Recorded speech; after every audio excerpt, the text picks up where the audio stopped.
você eu não uso, mas por decreto eu sou obrigado a usar. Decreto não é lei, decreto não é lei, decreto não é lei, decreto não é lei.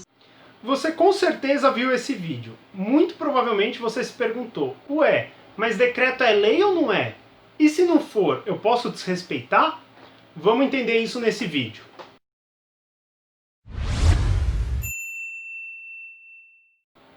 Respondendo aqui logo de cara então, não, decreto não é lei. Mas qual é a diferença? Vamos entender. A diferença começa já na hora da formação dessas normas.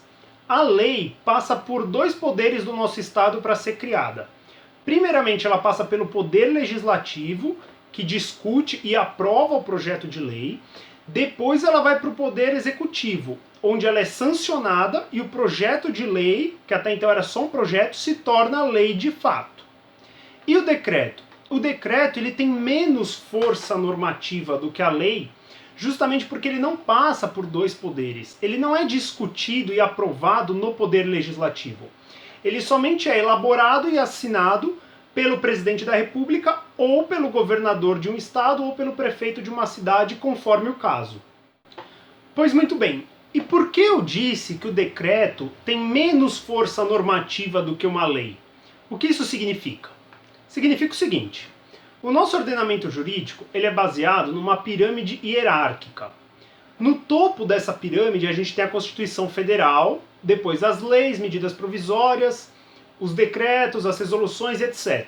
Eu vou até fazer um desenho e vou deixar aqui para ilustrar melhor para vocês. Então o que acontece? Essa pirâmide é hierárquica, ou seja, quem está embaixo tem que respeitar quem está em cima para poder ser considerado. A gente não ouve falar assim na televisão? Ah, tal lei foi declarada inconstitucional. E aí ela perde a validade. Por quê? Porque uma lei está abaixo da Constituição, então ela tem que respeitar a Constituição para ser considerada. Se ela não respeita alguma norma da Constituição, ela é inconstitucional e por isso ela perde a validade. O mesmo raciocínio se aplica aos decretos em face das leis. Um decreto tem que respeitar a lei que está acima dele para poder ser válido e eficaz.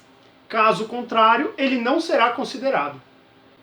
Até aqui você entendeu, mas aí você pode estar se perguntando assim, tudo bem, mas por que o desembargador do Tribunal de Justiça de São Paulo usou como argumento, na hora de falar com o guarda, que decreto não é lei, como se então não precisasse respeitar? E por que tem até comerciantes se negando a fechar o comércio, dizendo que decreto não é lei, então não preciso fechar meu comércio naqueles locais em que a quarentena foi decretada? Pelo seguinte, o artigo 5º, inciso 2 da nossa Constituição, diz que ninguém será obrigado a fazer ou deixar de fazer alguma coisa, senão em virtude de lei.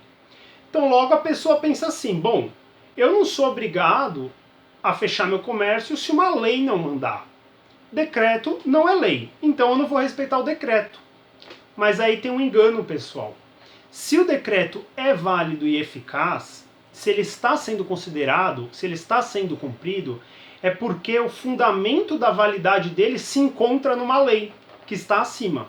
Porque se ele não obedecesse às leis, ele não seria válido. Então, se existe o decreto, você ao menos presume que há uma lei que o confere validade. E se é assim e a lei tem a força imperativa, você tem que obedecer. Então agora, para finalizar, vamos pegar como exemplo prático desse raciocínio que eu acabei de expor, o próprio uso de máscara, tá bom? A gente tem, pelo menos aqui no estado de São Paulo, o decreto de que é obrigatório o uso de máscara. Esse decreto encontra fundamento de validade nas leis que estão acima dele, hierarquicamente falando? Encontra. Onde? Na Lei 13.979 de 2020. No artigo 3º, inciso 3A, essa lei autoriza a imposição do uso obrigatório de máscaras pelas autoridades. Ou seja, a gente tem o decreto que encontra seu fundamento de validade nas leis, que por sua vez encontra o seu fundamento de validade na Constituição Federal, que é a nossa norma suprema. E aí, só fazendo um adendo aqui, essa lei que autoriza a implementação do uso obrigatório de máscaras respeita a Constituição Federal? Respeita. Ao meu ver, principalmente porque ela está em consonância com um dos princípios basilares do direito administrativo do nosso país, que é a supremacia do interesse público sobre o privado. Então, por mais que eu, Roberto, particularmente não queira usar máscara, o interesse da sociedade se sobrepõe ao meu. E por isso eu posso sim ser obrigado a utilizá-la. Então é isso, pessoal, espero que tenha dado para entender bem esse tema. Decreto não é lei, mas a gente tem que respeitar da mesma forma, principalmente até por uma questão de bom senso nessa época, porque a gente está tratando da saúde de todo mundo, certo? Se você gostou desse vídeo, eu estou sempre produzindo vídeos desse tipo, sobre direito, tanto no Facebook quanto no Instagram ou no YouTube. Então fique à vontade aí para me seguir em uma das redes sociais e até a próxima.